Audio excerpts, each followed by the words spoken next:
Welcome to Living with Valor, where we have intimate conversations and storytellings with spiritual beings who want to share their human experience.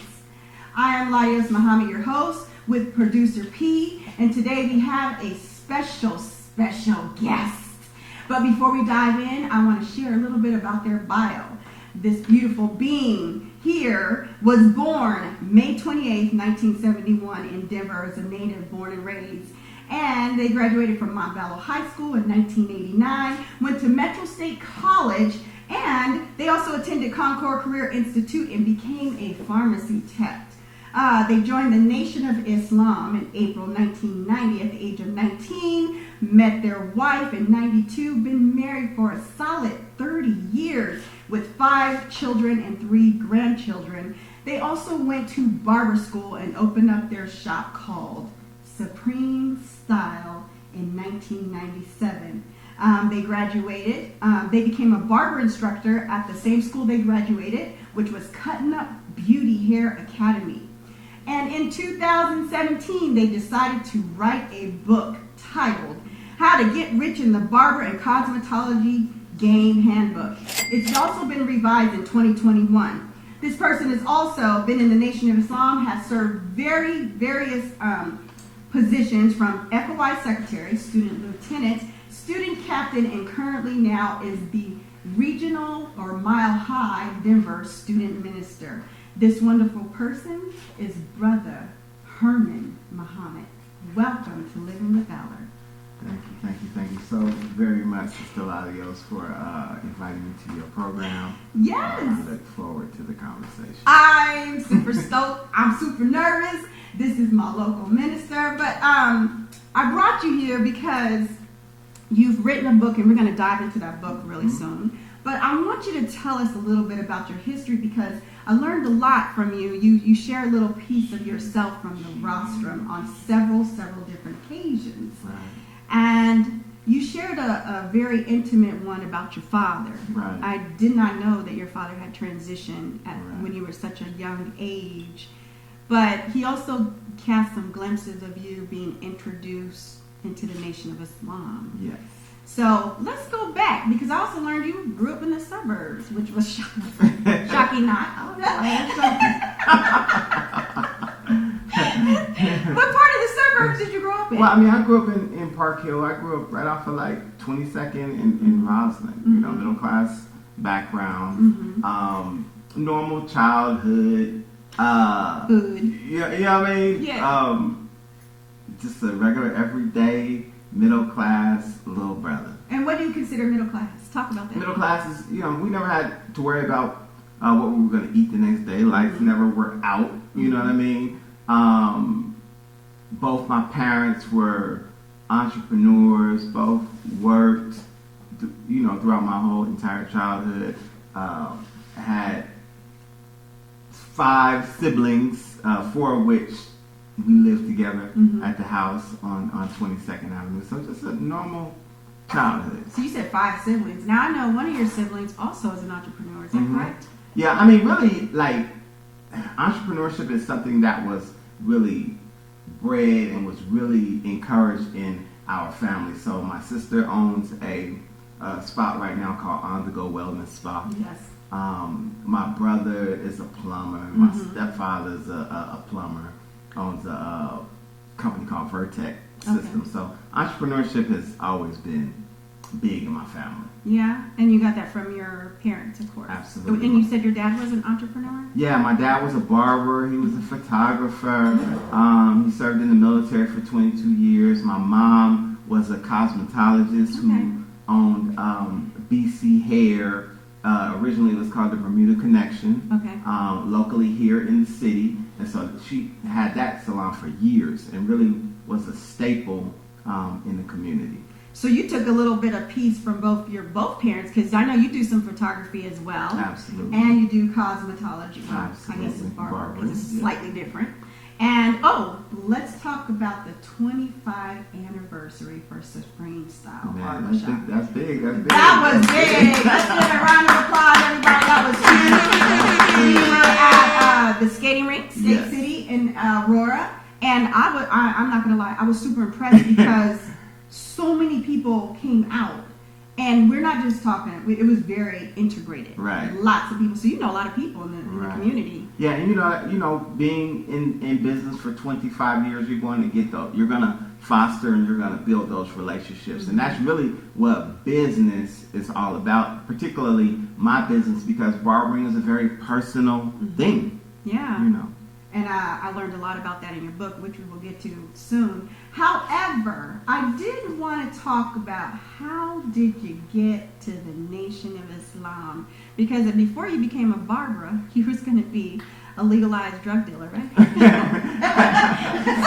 mean, I definitely was in the pharmacy industry, but how did I get to the Nation? Yes.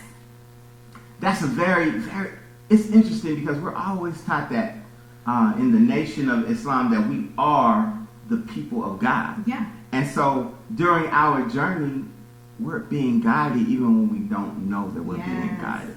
So as a youngster, and I told the story at the mosque before my father passed when I was like 15 years old. Which was quite young. Yeah, and he passed at the tender age of 51, which is interesting because I'm 51 right now.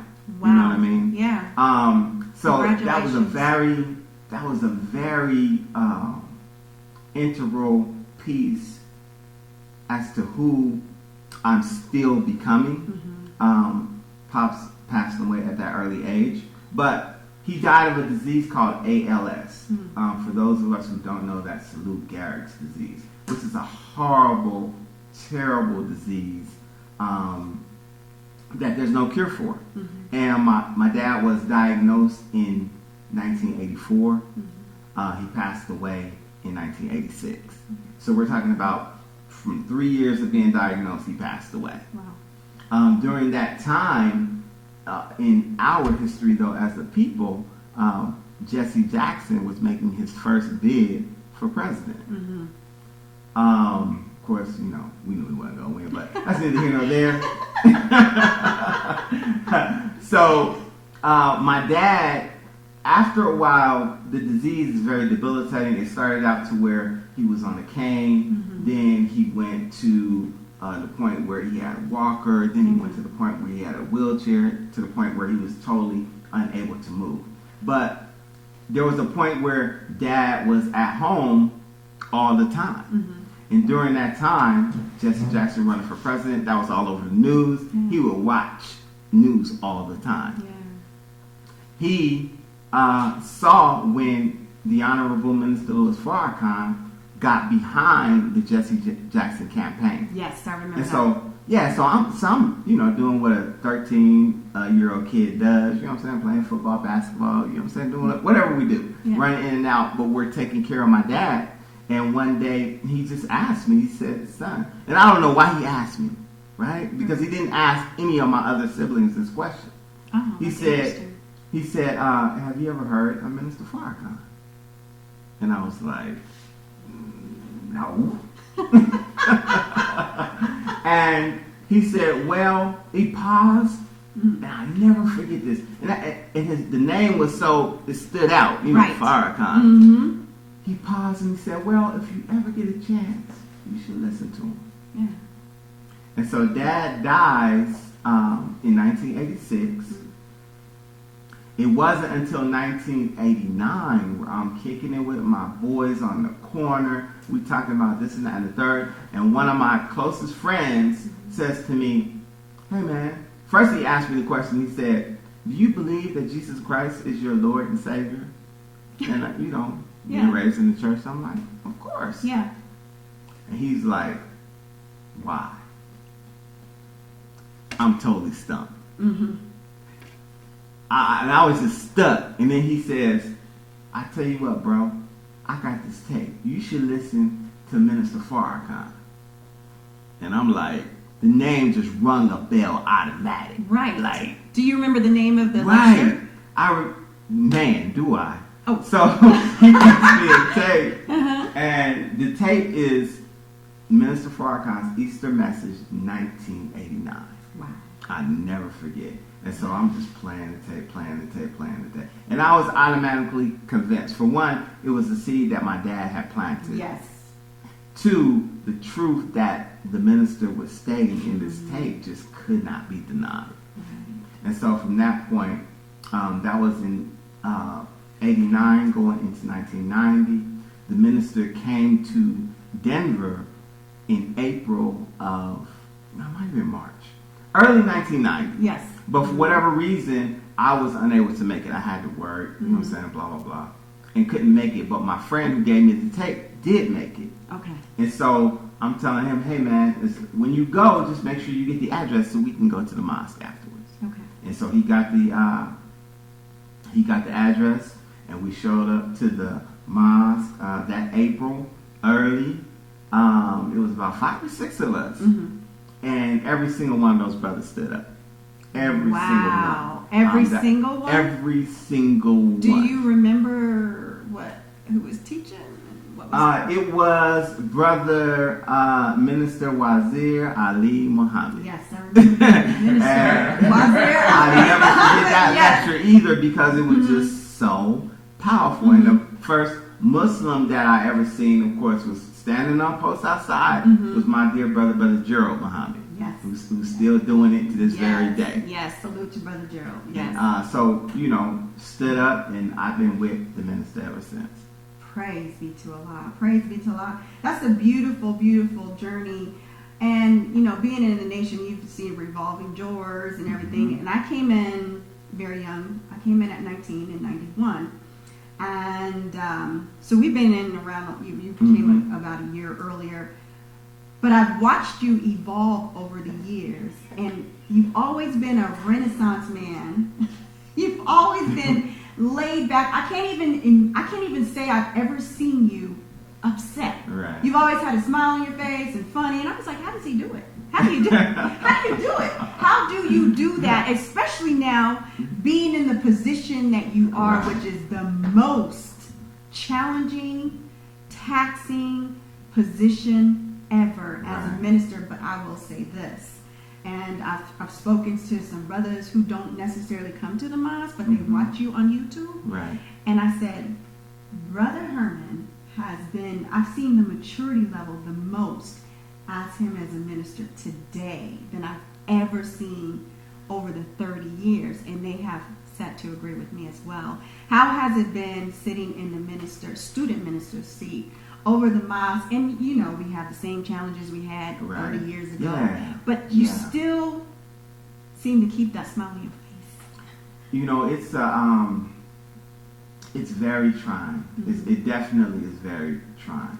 The Honorable Elijah Muhammad told the Honorable Minister Louis Farrakhan that God gave him the hardest assignment ever given to any human being on the planet. Right. And that he was now giving that assignment to Minister Farrakhan. Yeah. And so Minister Farrakhan is giving us the same assignment. But the reason why I'm always smiling is because I'm looking at the example of the Honorable Minister Louis Farrakhan. And here's a man who has been serving our people consistently for nearly 7 decades. Right. That's a I mean, long for time. 67 years, he's been working on behalf of our people in a very thankless position. That is, yes. But when we look at the scripture and we begin to understand, we know that our reward, and we say it every day in our prayer, you know what I mean? That my prayer, my sacrifice, my life, and my death is all for Allah. And when you take that pledge, that prayer seriously, then you don't want for anything. And you could work cheerfully like the Supreme Wisdom Lessons teach us and always keep a smile on your face because you know that your reward is with your Lord. And I bear witness that the blessings that I have received, not only as a student minister, but just as a follower of the Most Honorable Elijah Muhammad and Minister Farrakhan, I can't even count. I can't even begin to count. That's amazing. So you've come down, you are the minister. I know you in front of the screen, from the rostrum, but I really don't know you behind. Right. And then you write this amazing book here, which is why I want to delve into that. But before we go into the book again, tell me a little bit about Brother Herman behind the scenes. The dad, the father, the grandfather. Who are you? Also, I've observed you in the shop. And Right. again, you're funny. Laid back. I don't even know how you do it. Who are you? Tell us about who are you. And you can share as much as you want. Right. You know? I mean, who am I?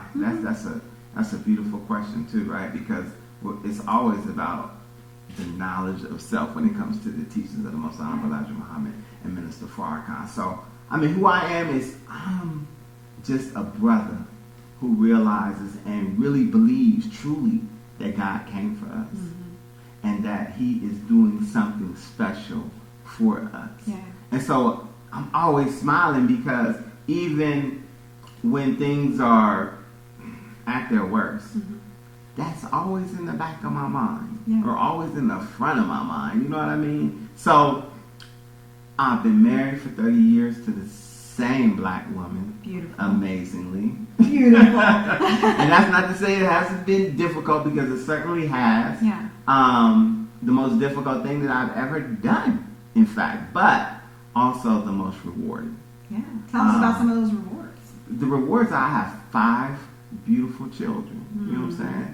And they're all doing well. They're all productive citizens. Ain't none of them been locked up. Yes. Yes. All right. Right. No drugs. Right. No. It's a blessing. Yes. And of course, you know, we all have disappointments in life and whatnot. But at the end of the day, man, these are beautiful human beings, and they're my greatest accomplishment. I have 3 grandchildren, which is even, oh my goodness. I mean, to be a father is one thing, but to be a grandfather, that's the ultimate experience, man. I ain't got you there yet. love them to death. You get to love them to death, sis, and then you get to send them home. Send them home. Well, I haven't got there yet. So it's a beautiful, beautiful thing. And life is just beautiful, man. Life is beautiful. I don't want for anything. And I mean that sincerely. And it's not that I'm independently wealthy, but Allah is sufficient. You know what I'm saying? I go where I want to go. I drive when I want to drive. If I want to travel, I go and travel. You know what I mean? It's a beautiful thing, and it's a beautiful space to be in life. Yeah. Let me ask you this. Do you think you would have gotten this far if you weren't in Islam? Or do you think Islam was just an additional push and a boost? Because I know a lot of people in Islam who are not even as established. Well, the thing is, you know, honestly, I think that, I mean, if it wasn't for Islam, I you know, like the Honorable Elijah Muhammad said, I think you'd be looking at a bumbling fool, because it saved me. You know what I mean? What did it like save you the from? teachings, it saved me from the snares and the traps of this world. You know what I mean? I mean, I just thank Allah that, as being as young as I was when I accepted Islam, just being able to recognize the fact that it was the truth and that it was the answer for our people. And a lot of people, and it's so much so, and of course you remember when you came in, we're so zealous that we think that we can tell everybody and it's going to save them too. Oh yes, we want to save the world. Right. But everybody don't see it the way that we see it. Right? But just knowing that what I was given was the absolute truth, and knowing that now at the age of 51, you know what I'm saying, I still wear the same suit that I was wearing when I was 18. Lucky you know what I mean? So because of what we receive, if we follow the teachings of the Most Honorable Elijah Muhammad, that's the key. And Minister Farrakhan. If we follow. Right. If we follow. So a lot of things, one of the main things in the Nation of Islam is we learn how to do for self. And how did you come into deciding that you want to, I mean, outside of the fact that your mom was a cosmetologist, make that big jump to open up your own business? You know, it's so interesting, because when you grow up around something, there's that saying that familiarity breeds contempt. When you grow up around something, you really don't have a full appreciation for it. But along my journey, I was always an intelligent student. I did really well in high school. You know what I'm saying? Straight A's and B's, whatever. But when I graduated school, I didn't really know what I wanted to do. Really? I had no idea. Wow. You know what I mean? So, and then I came into the nation. So I knew I wanted to do something for myself, but I didn't know exactly what I wanted to do. And a lot of us struggle with that. Right. But I want to know, at the end, how do you encourage someone to find their purpose? Because a lot of people struggle with that. Right. Doing for self does not mean having a kiosk and selling stuff. Doing for self is really big. Right. And not everybody wants to be a business owner. Right. Yeah. I mean, that's a very good question. That's a very good question. With me, it was a thing of, I always knew that I wanted to have my own business. You know what I mean? I did not want to work for white folks. I just did not. So do you think that had you not been introduced and protected from the snares and everything, the traps of the world, that you'd be married to a white girl? Oh, hell to the no. You know what's interesting is, you know, and that's not to say that you never played in the snow before? I never played in the snow. Oh, okay. I take that back. Well, I don't know if I want to tell that story. But come on, I played in the snow before. Let's be real. Okay. Sample, but not really sample. You know what I mean? But it just wasn't right. And this isn't you know, I don't want people to get it confused. No, we believe in Black love. people and white people are different. We are. Different, and I mean biologically speaking. Yes. You know what I mean? There's a different smell. If I get no, I didn't. It's just different. Yeah. And so, you know, being around a white woman, it was kind of like, that ain't for me. You know what I'm saying? Yeah. But man, you got me all up now.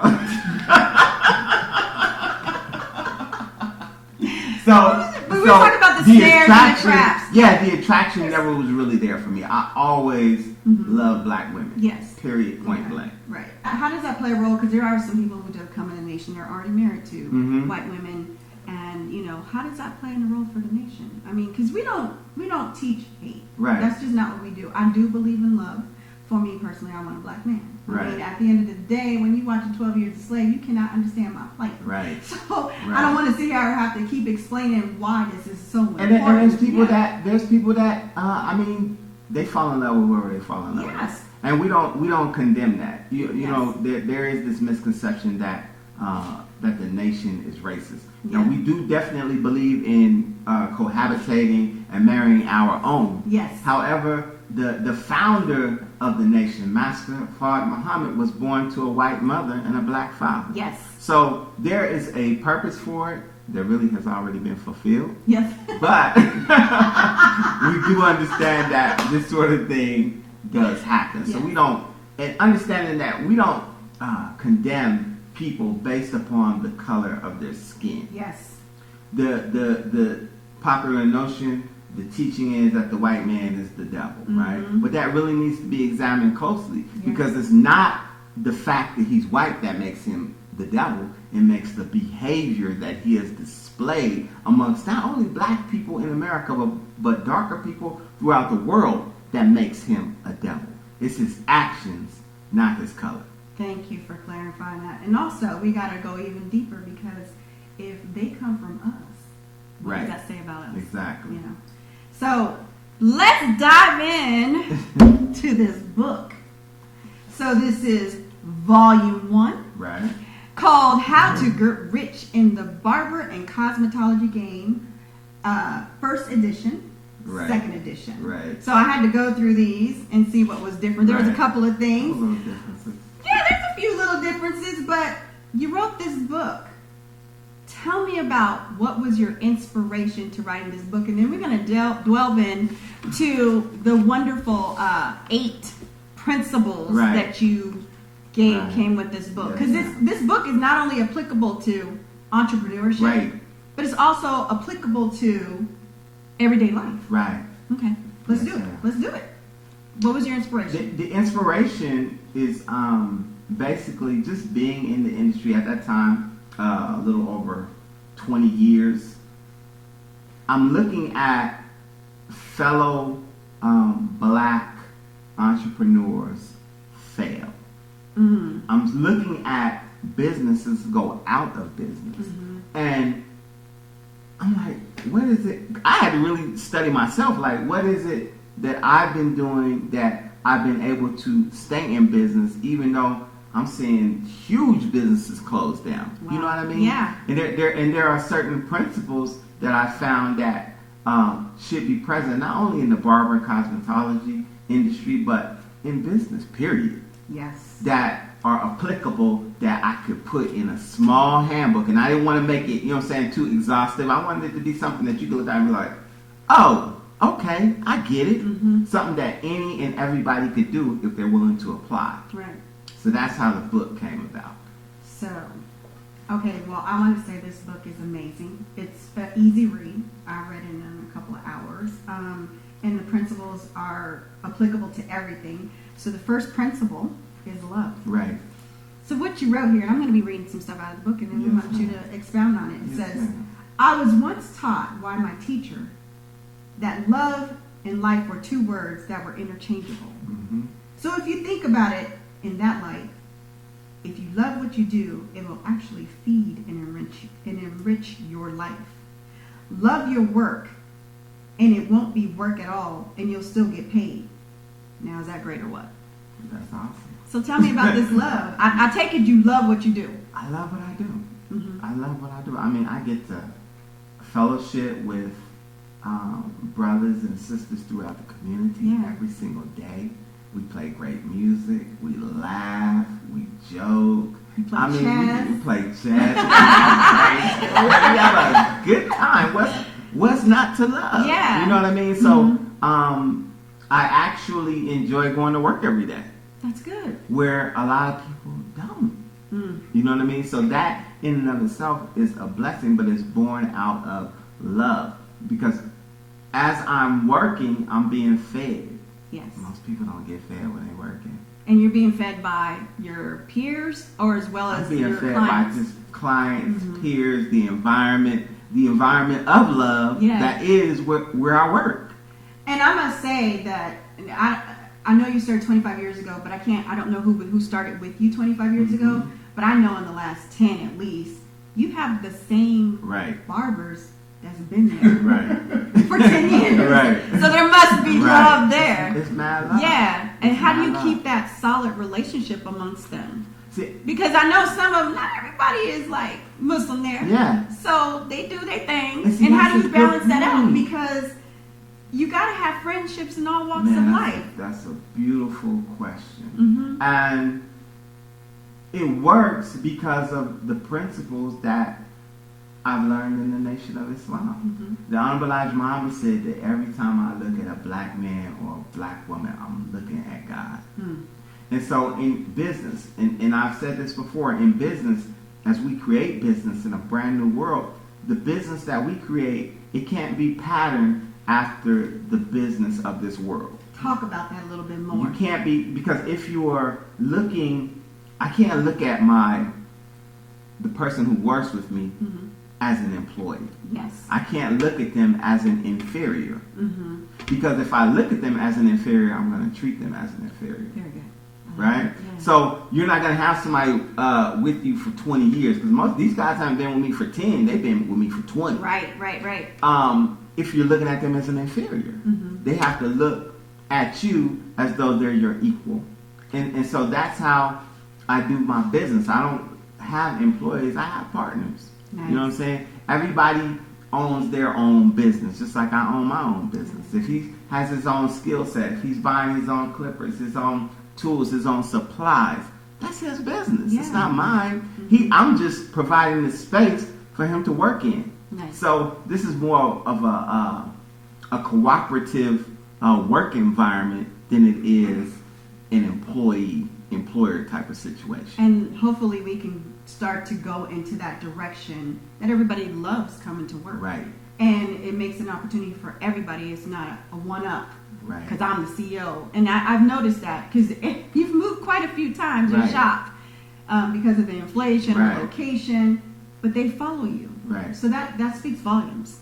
That speaks volumes. So this one was really important. Mm-hmm. Your next principle. Mm-hmm. Be legit. One thing about running a business is you got to be legit. Right. So let me just read a little caption I highlighted here. More importantly, to practice without a license speaks volumes about your own personal character. It means you are willing to take a chance at doing something that you know is illegal for your own personal gain.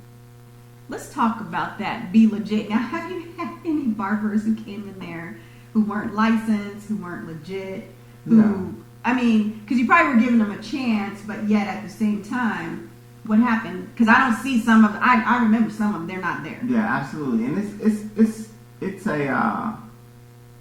it's trying because the way that the enemy has set up his system in terms of getting licensed. Mm-hmm.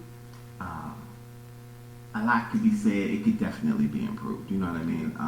The time that you have to spend in order to get your license, the money is excessive in my view, right?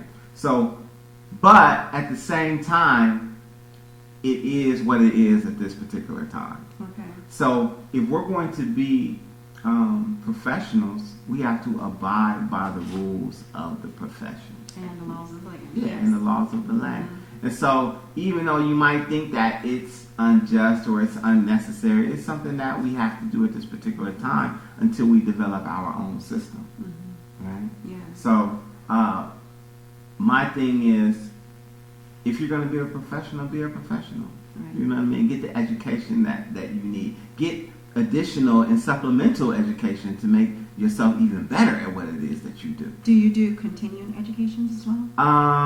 Yes. I mean, it depends. Like, the barbering and hair care industry is different from any other industry in that there are always different techniques and tools being developed, right? Yes. So you can go to hair shows and that will be considered education. Okay. And so you're enjoying yourself, having a good time, but you're learning something at the same time. Yeah. You know, and everybody brings something different to the table. So you have all sorts of different barbers and cosmetologists who might specialize in this or specialize in that. Mm. And just by you know what I'm saying, just getting with them and taking a little of what it is that they know, that's education. You know, so education, just like, and everything always comes back to the nation. Right. It's each one teach one. Yeah. As students, because, you know, we're student ministers and student captains and student secretaries and student assistant charges, whatever we are, we always put a student in front of it. So it should be the same. You should take the same approach when it comes to whatever it is that you do professionally. Yeah. Because that way, you know, when you think you know, you've arrived, it's cut off. You don't have no room to learn nothing else, right? But if you're a student, you're always open. Sorry to interrupt. Good. Did it take you a long time to build up your clientele? And do you still have the same clientele over all these 25 years? It did take a certain amount of time to build up the clientele, but your clientele changes over the years. People come and people go. Yeah. You know what I mean? Right. You do have clients who've been with you for 10 and 20 and 15 years. Yes. You know what I'm saying? But you're always going to get new, you know what I mean? Yeah. And you always have some old ones that are there. Okay. So let's talk about teacher. Now, the interesting chapter about this one is because in your previous book it said mentor. Right. you went into that mentor definition, and I'm like, what? Right. That was shocking, right? Yeah, I was like, really? Did we have to really go there? You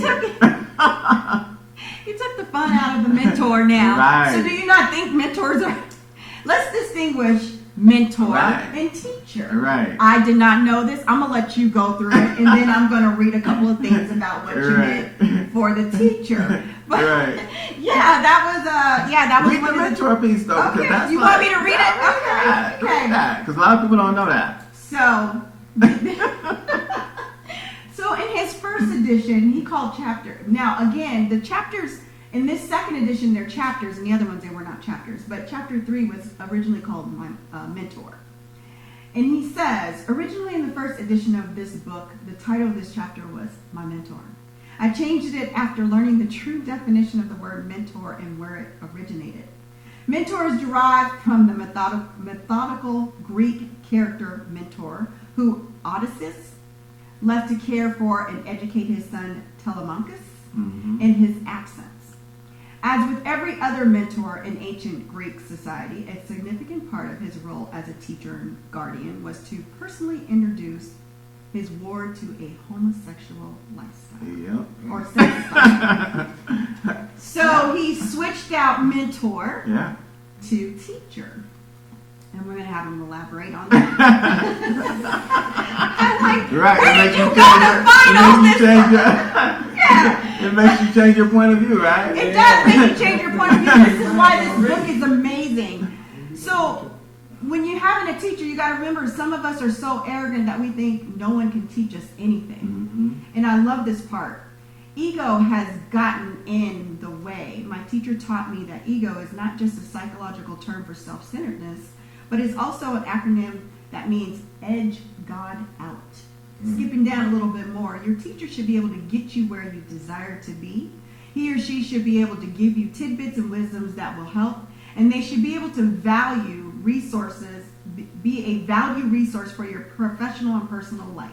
So let's talk about the teacher, not the chapter mentor, but now the new and improved second edition, teacher.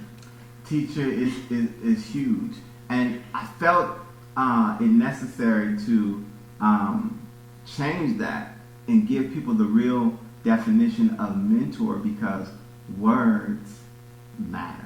Talk about that. And the teachings of the Honorable Elijah Muhammad teach us specifically how important words are. He said that every word that I write or every word that I say should be studied and parsed, pieced apart. You know what I mean? So to say that's my mentor without really knowing what a mentor is, that just shows how ignorant we are. Right. You know what I mean? And not ignorant on purpose, but we just don't know because we were taught a language by an enemy who didn't teach us the true meaning of words. An example.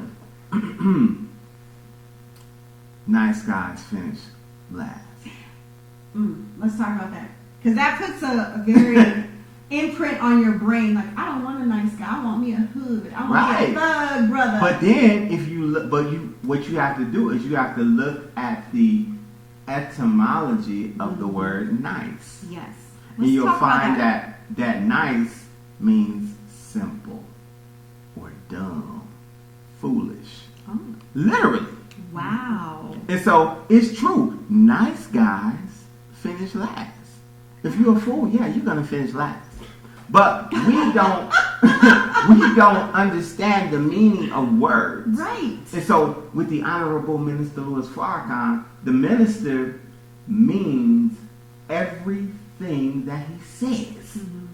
And he says exactly what he means. Yes. You know what I mean? He don't really, and when you look at the minister's words, man, I love this man. And they're transcribed in text. Right. He speaks, his words transcribed read as if you're reading a book, as if he wrote it down. Yeah. You know what I mean? Many of us, we you know what I'm saying? Blah, blah. Not that man. He means exactly what he says. Very transparent. And that's how it comes across. And so words matter. So when you have a teacher, with regards to whatever that you want to do, I'm trying to follow the Honorable Minister Louis Farrakhan in that aspect. Right. You know what I mean? Even if I'm cutting hair, people think it's not significant. But man, if I got my hand on your head, what am I, what am I transferring to your head? Right, your energy. Yes. Your That energy, part. your words. I mean, most times That your part. hairstylist is your counselor, your psychologist. Yes. You come to release Yes. yourself. You come to get edified. Yes. Yes, I get you. Yes. I get you. So the teacher is so important, because if you don't have a good teacher to guide you in your life, then you're in a position of imparting information, but you're not responsible in the way that you're doing it. Wow.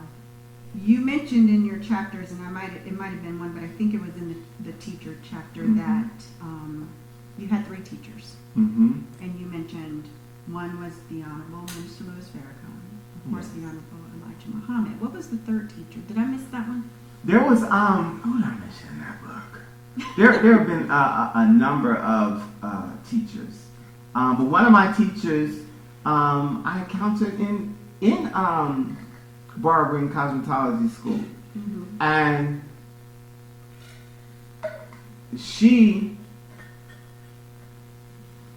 her focus was always on elevation. Right.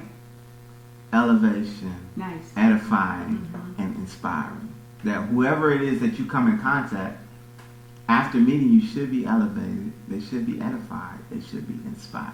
Nice. Do you remember her name? Of course. Do you want to say her name, or? Yeah, she knows who she is. Okay, there you go. Must have been a little bit more than the teacher. Nah, that's it. It's all above board. It's all above board. All right, got you. All praise due to Allah. So let's move on to the next principle, principle number 4, which is branding. Mm-hmm. Branding, the marketing practices of creating a name, Right. symbol, or design that identifies and differentiates a product from other products. Now, you used an important word in here, in this, which is a part of your branding, Right. called acumen. Is that right? Acumen. Acumen. It says learn to pronounce, obviously. Mm-hmm. The ability to make good judgments and quick decisions, typically in a particular domain. Business acumen. Yes. Did I say it right? Yes. All right. Talk about that. Tell me about that. How is that a part of branding? That's huge, because, that business acumen, you have to be able to, you have to know the field that you're in, right? Mm-hmm. You have to be able to brand yourself in such a way that it stands out, but at the same time, that part of that business acumen is being able to live up to that.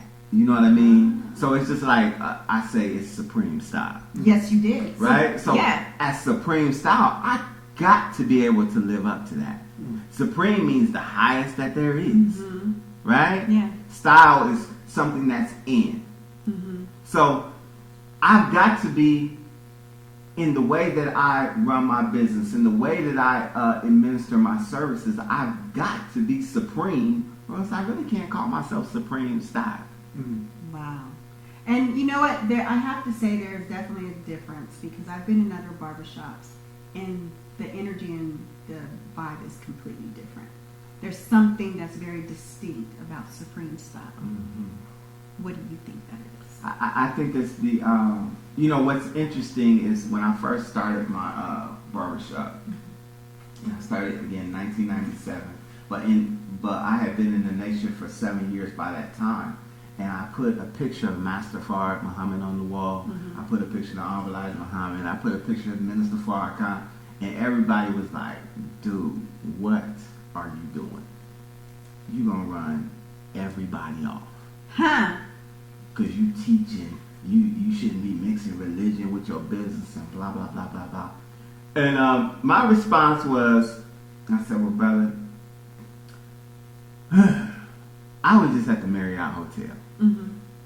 And in the lobby of the Marriott Hotel, they got a big old picture, damn near life-size picture of some white man that I've never seen before in my life. Right. But that's Mr. Marriott. Right? Yeah. And for whatever reason, he is important enough to them to where they wanted to honor this person by putting him up in the lobby of the hotel. And I said, you know what, brother? Don't nobody say nothing. Right. They just go and they stay at the Marriott. That's right. I said, so if people come and they got a problem with Minister Farrakhan or the Honorable Elijah Muhammad or Master Farrakhan Muhammad on my wall, who gave me everything, Yeah. then this just isn't the shop for them. Wow. All praise to Allah. Praise be to Allah. And you always have that. Oh, we gonna keep going. We gonna keep going. We might have to have an additional 10 minutes because but the next principle is the hustle. Because this book is amazing. The hustle. Now this is important because this is a lot of areas where businesses do fall because running a business is not easy. Okay, the hustle. You say, I'm a hustler. Straight up. Excuse my ghetto vernacular, but I have to speak straight words that get to the point. I say hustle because the word implies a need to get something done quickly for a sizable profit or reward. Mm-hmm. What makes you a hustler? Talk about that. Oh man, look. What makes you a hustler? You know, in our community, like in order to survive, Yes. we've always had to hustle. You know what I'm saying? And it could imply something illegal, but it don't have to. You know what I mean? Just getting after it is hustling. I remember when I first started the barbershop, I would go to the nightclubs. Now, of course, I never went into the nightclubs, but I would go to the night, and we used to call it night pushing. You know what I'm saying? We go night pushing. What y'all pushing up in the nightclub? We'll take the final call. We'll take incense. We'll take oils, and we'll sit outside the club.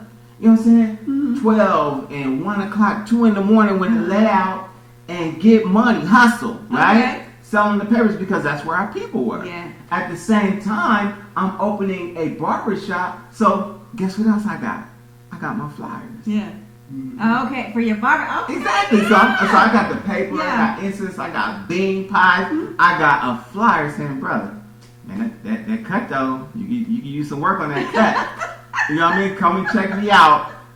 You know what I'm saying? Yeah. The next time before you come to the club. I like that. And they will remember it. So in large part, the clientele was built that way early. Nice. Okay. And so that's what made us really popular in the city is Brother Herman to be at the club, you know what I'm saying, blah, blah, blah. They ain't doing that. And everything was above board. But it was just the hustle, you know what I mean? And so when new barbers would come in, I would give them that advice. I'd be like, look, bro, go to the club. Yeah. So go to the club and have as a matter of fact, one of my barbers, and y'all know Trav. Trav is a club hopper, right? Always has been. And he like, man, I need some club. I said, bro, you at the club every night. Take some flyers with you when you go. Right. Take some business cards when you go. And in between all that chasing you doing, Right. hand out some cards. There you go. That's part of the hustle. So, and this is something I think that does make you distinct that I read in the hustle part. Is another thing we have to keep in mind is no matter how tempting it is, never allow anything illegal to come into your business. I don't care if it's selling bootleg DVDs or other illegally obtained merchandise. Now, I must say, and I've been in the shop over quite a few times. I've never seen a bootleg DVD. In fact, it's all minister related. Right. If it's not your stuff itself. And that's not to say, because there have been some bootleg DVDs coming there. I'm gonna keep it 100. Okay. However, that's not something that I encourage. Right. That's not something that I do. You know what I'm saying? Like, so if somebody comes in with a bootleg, whatever, and they ask, could they talk to the people? I let them talk to the people. You know what I'm saying? Because at the same time, I do want to encourage entrepreneurship, right? But in terms of what I do, you can't bring me a bunch of illegal stuff and say, Brother Herman, you want this? Something you just stole. No, man. because for one, we're representatives of the Honorable Minister Louis Farrakhan. Each and every one of us who say that we're one of his students. We're representatives. And so if the people see us accepting that, they're going to think that's something that the minister is about. Right. You know what I mean? Okay. So we gotta separate that out and make sure that that's not happening. So there are people who come through with some very tempting offers. Okay. You know what I mean? Like they might have exactly what you need, but but you also have to consider though, especially like now in the position that I'm in, I'm always suspicious anyway. Like, is this a setup? Yeah. You know what I mean? Right. Y'all trying to have me on the news and then put the honorable mentions for our kind in it. And so we really have to be wise in the way that we operate our business. You have to definitely be legit. Yeah. So number 6, principle for number 6 is be business. This is important. This, like the previous chapter, is extremely important. When I say be business, I'm referring to the way we handle our money. Ooh. How we work it, how we spend it, and overall how we view it. Now, this is important because I do see a lot of barbers with wads of money in their pocket. And I'm wondering, do they make a deposit? You carry around all this cash. How do you be business? Let's talk about that. Where did you get that? Because also financial literacy is important too, because you can have all this money and it goes in and out, in and out. Yes. So let's talk about that. Yeah, so I mean that's so very important too, because at the end of the day, as barbers and cosmetologists, and any business or entrepreneurial endeavor where you're dealing in the cash business, it's important that you be business. In other words, make those deposits. You know what I mean? Resist. I say this in the book too. Resist the urge to be a ghetto celebrity. Because you got a wad full of money, right? I mean, you really have to resist it, because at the end of the day, you're making that money, but you still have expenses. You know what I'm saying? Your rent still has to be paid. Your car note, whatever it is that you have, your supplies, whatever has to be taken care of. So we have to be business, like Jay-Z. Yeah, like Jay-Z said, I'm not a businessman. I'm a businessman. Yes. For real. How did you, with such large sums of income and coming through, how did you learn how to manage your money? Some people have trouble managing money, coming so quick, so fast. I mean, I've never had that problem. Yeah. I'm not saying, no, I'm saying money. But I've never had problem managing money. Like, I was able to be graceful to quit because I had $20,000 saved. So how did that? Yeah, because that's awesome. Where did you learn the financial literacy? Where did you get the education to know how to spend? I have to say the teachings of the Honorable Elijah Muhammad, because what did the minister just say to us? He said something. Oh, he said with regards to why he doesn't wear any bling bling. He said, "Brother, I don't have to be grand. I just want to be good." That's right. That's what's up. You know what I mean? So when you have that attitude, it's not about, it's not about, because I can go get me a Mercedes Benz or whatever, right? Just the flaws. Yeah. But it's like, for what? Right. A vehicle is to get us from A to B. Right. If I do have a nice vehicle, it's only so that when I pull up to the homeless shelter and invite somebody in to take them to the mosque, that they can be impressed. Right. And I'm going to tell them on the way, brother, if you listen to this teaching, you can get one of these too. You know what I'm saying? So that's purposeful bling bling, but it's all about being good as opposed to being grand. Exactly. I love the way you did that. All right, we go into principle number 7. Tools. With that being said, if you desire to be the best at whatever you do, you need to have the very best tools to accomplish that task. Those tools are both physical and mental.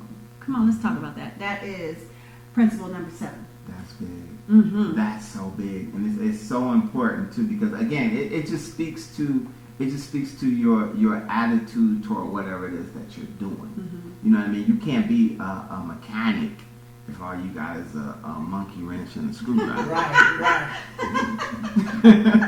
You're not fixing nothing, man. Or you get cheap tools. Like you broke up. It might be good to get Yeah, it's easier to get a cheaper clipper at Walmart, Right. but you might want to pay a little bit more for the quality. Right. You Exactly know? right. Because that Walmart set is not gonna last. Mhm. You know what I'm saying? You're gonna get a short in the cord. You're gonna have some problems if you cutting 10 and 12 and 20 people a day. Yeah. You know what I mean? So you need to invest in your tools. Yeah. And like I said, these principles go across the board. Right. Anything that you're doing.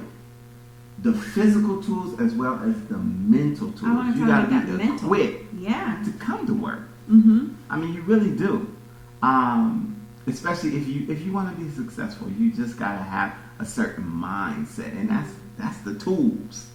How did you create your mindset to get up every day, knowing you just start this job, you don't have a lot of clients, you got to bring in money.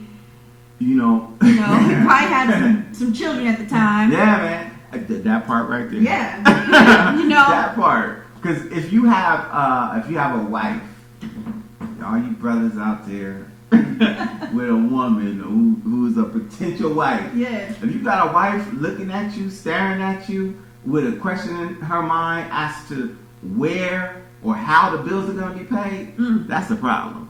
It could be a problem or it could be motivation.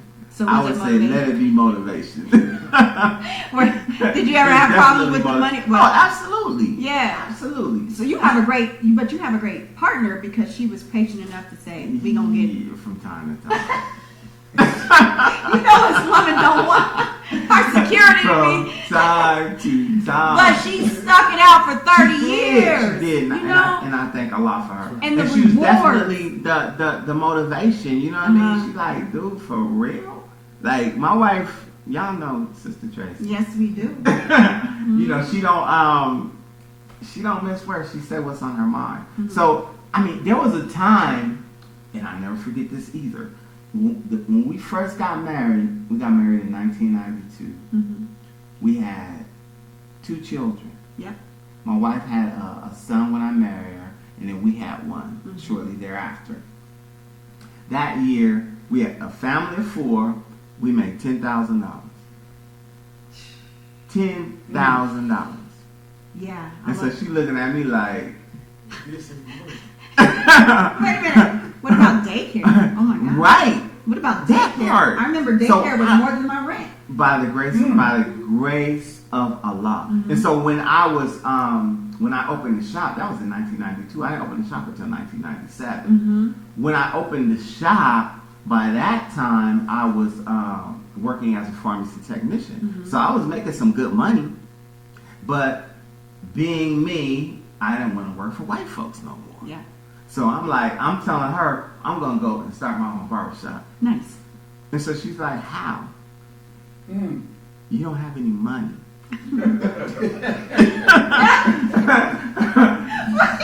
That is something. We're making money, like, oh my God. Yeah, and so I'm making money, right? As a technician, I'm getting paid a nice little chunk of change. Yeah. But I'm unfulfilled. And she's like, you know, a woman, Sister Ladios, a woman's nature is to be made secure. Yep. If she's not made secure, it's a problem. Yes. So she's like, how are you going to give up a job that you already have, making money, and we're just getting on our feet? Now you want to start something new? Right. Because you want to cut hair? What And did I'm like, yeah, that's what I want to do. Good for you. But, I had to stand on that square, but at the same time I had to compromise and say, you know what? I mean, I can't make it to where you feel insecure. So I just keep working. So I worked that job. I switched though. I went to graveyards. Okay. So I'm cutting hair during the day, pharmacy teching at night, and then I was still finishing school for part of the day. Wow. But again, it speaks to that hustle. So if you really want it, you gotta make it happen. It can be done. It can be done. That's amazing. Y'all hear that? Y'all hear that? Praise be to Allah. So we got principle number 8. The final word. Growth is a necessary factor if one is to become rich and and successful, but do not hope to or expect for it to come real fast. Mm-hmm. Growth of any kind should always come in degrees, because if you grow too fast in business yet don't have the resources to accommodate it, then you end up losing all that you have gained. Oh, let's talk about that. That's big. That is very big. Talk to me. That's big. Mm-hmm. That's a certain thing about business that a lot of people don't understand. Mm-hmm. They think they're gonna get rich quick, or they're gonna just grow their business real fast. But you have to be able to accommodate growth. Mm-hmm. So, although growth is good in business, too much growth too fast is bad in business. Mm-hmm. Along my journey, I began organizing we began manufacturing a hair care product. Mm-hmm. A really good product, right? That we were delivering to barbers throughout the city. Mm-hmm. And, it was doing pretty good. But in order to make money making a product, you have to, it's like anything else. The more units you have, of course, the more money you're going to make, right? But the problem is, like, say I want to get my product in Walgreens, or the ultimate prize is to get your product in Walmart, right? Mm-hmm. Yeah, because everybody is going to see your product that's in Walmart. Right, or Target. So I make a product, and it's a handmade product, and I'm getting all of my little jars silk screened, and we're making it, and we're pouring it, and I'm producing 10 dozen, or let's say 100 dozen a week, right? Mm-hmm. I'm doing pretty good. Yeah. But if I go to Walmart and they like the product and they tell me, well, brother, you need to make, can you produce 10,000 dozen every week? No, I can't. You know what I'm saying? So now we're facing an entirely new, different problem. It's too much growth too fast. Okay. So you have to, as you build your business, you have to scale your business. Mm-hmm. That might be the next chapter in the book. Scale. Yeah, I like that. Well, there'll be a third edition. Right. Yes. Right. Pretty soon it'll be a novel. Absolutely. So, how long did it take for your business to grow from you to the people you have now? It was that one was pretty quick and pretty consistent. Yes. The challenge for me is, in terms of the barbering business, has always been like what comes next. Okay. In terms of if I wanted to expand Supreme Style and make another shop and make another shop. Are you working on And that problem is, honestly, no. Oh, no. And the reason being is because it's hard to duplicate what you have in that particular space. Mm-hmm. Like barbering and cosmetology is a very personalized business, especially with black people, right? And a sister and I, the sister who owns Crown and Glory, we were having this conversation on an interview with Brother Jeff, and she was making the point that barbering and cosmetology is the only business in the world where we only let black people do our hair. Think about that. Yeah. Think about that. Mm-hmm. You can get anything from anybody else, but you're not gonna let no Korean cut your hair. Right. You're just not. Mm-hmm. You know what I'm saying? Mm-hmm. So with Supreme Style and the crew we have there, I can't find someone who are like these guys. Okay. They're just really, really good. They come to work. Don't nobody have to tell them nothing. You know what I mean? If I go out of town for 6 months, the shop's still gonna run. Nice. You know what I mean? Because that's just who they are. But in terms of finding our other people to take their place or trying to recreate that type of vibe is difficult, because a lot of these young guys, they don't understand the and I sound like an old dude now, but a lot of these young guys, they don't understand the concept of that sort of business, right? Problem with the young people, a lot of the young people, is they're the Instagram, Snapchat. You know what I mean? They think they're gonna get online and make a TikTok video and become a millionaire. And some of them do. Yeah, some of them do. You know what I mean? But that's that instant gratification. It comes boom. quick. And then when it goes away, you don't know what to do with it. Yeah, you know nothing to do with it. You know? Yes. That part. So like once a guy becomes a TikTok millionaire, what happens after your videos is not popular. Yeah, and nobody cares about you. You know what I mean? Like, so that's not a sustainable business model. And that's, unfortunately, that's a lot of these young brothers' problem.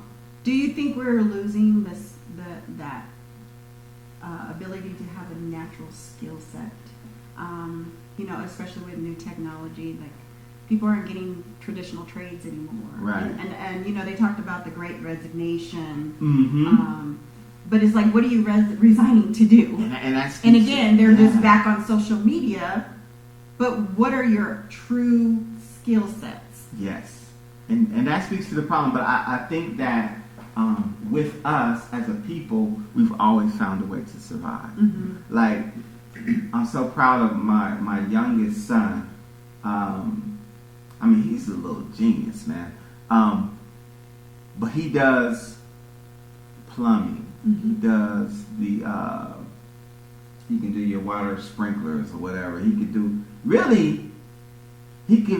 anything. Nice. You know, if you needed him to come in and set this up, he could do that. I mean, he's just that brilliant. You know what I mean? Mm-hmm. But at the same time, he's a gamer. You know what I mean? Like, yes. But just knowing that he has that skill set and that's what he relies upon, and he's making a living doing it. Mm-hmm. It's encouraging that there are some young people who do really get it, that they know that they have to have a skill set. Mm-hmm. Because again, man, making a TikTok video is great. It's funny, ha ha ha. But at the end of the day, that's all you got. That's it. Yeah, you haven't offered me anything but entertainment. Right. Yeah, so we just went through the 8 principles of how to get rich in the Barber and Cosmetology Game, 2nd edition. So my question to you, Brother Herman, is, are you rich? Am I rich? Absolutely. So tell me, how rich are you? What, you want to know how much money I got in the bank? Or how am I rich? Come on, you know what I'm talking about. You're rich with ideas. I don't want to know how much money you got in the bank. No, man, I am, you know, to be rich, to be wealthy is to have an overabundance. Yes, and that's and how I am certainly rich. Yes. You know what I'm saying? I have an abundance of everything. I don't really need for anything.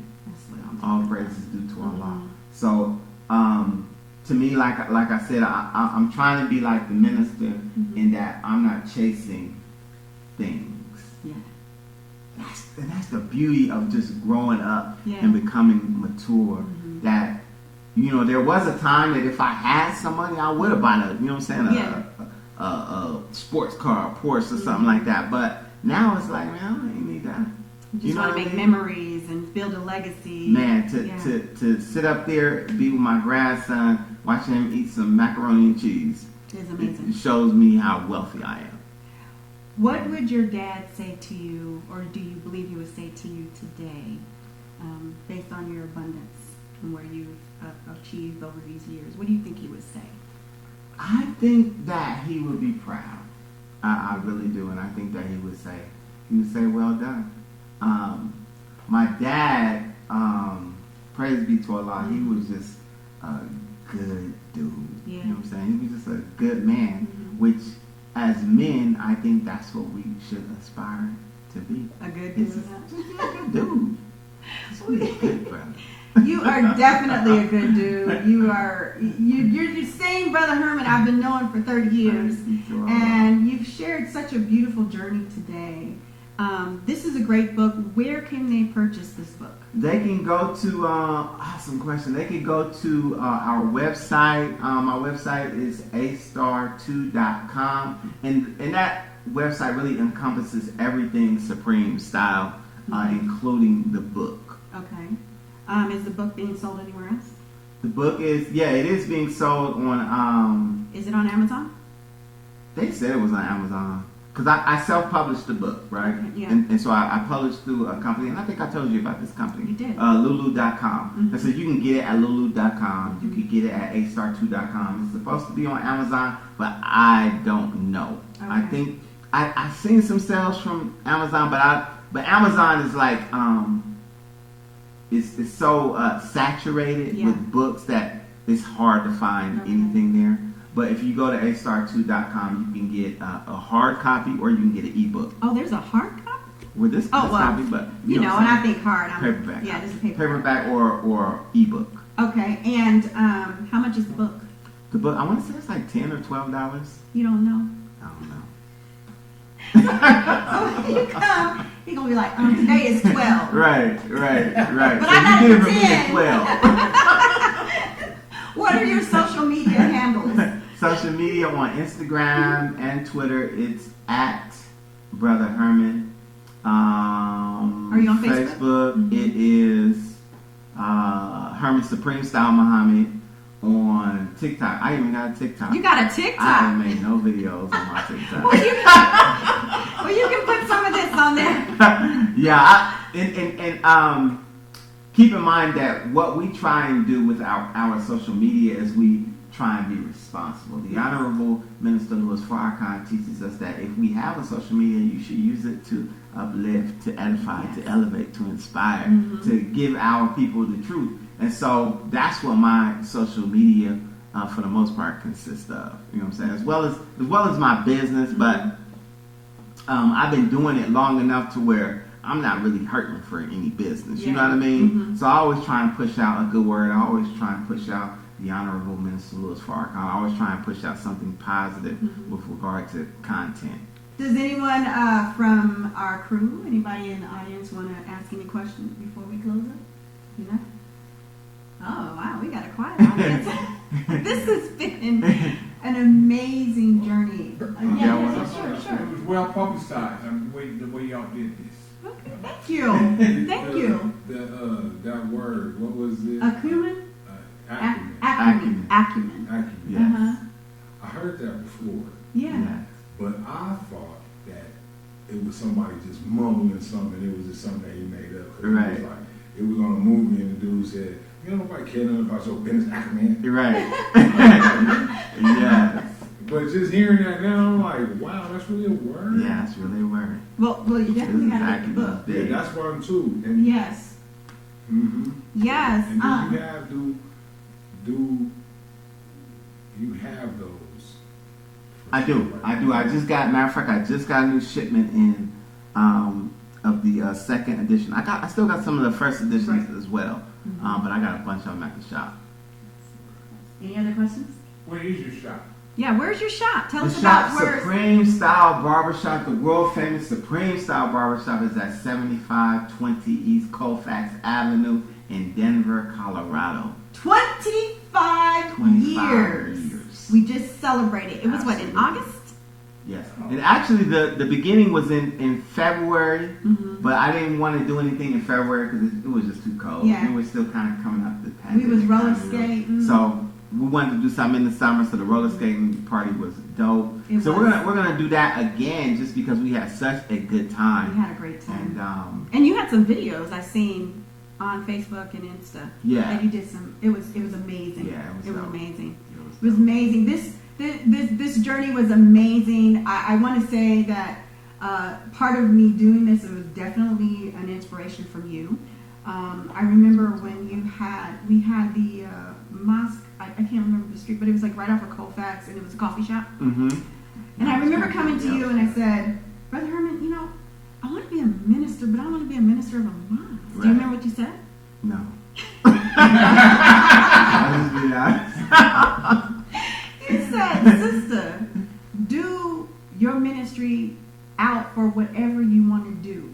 And it doesn't have to be in the mosque because you might expand and expound and touch people on a greater level than just being restricted to the mosque. I'm paraphrasing. It was a lot more fluid than that. But it made me think, what am I good at? Of course, you know, Right. I'm in the entertainment business. And I was like, this is my ministry. That's this awesome. is what I want to do. That's awesome. You know. So with that, I want to thank you for being an amazing spiritual being sharing your human experience. The journey was amazing. I hope you enjoyed yourself as well. And I want to tell everybody to remember to live authentically and live with valor. Thank you so much for joining us. Until next time, see you at the top because the bottom's too crowded.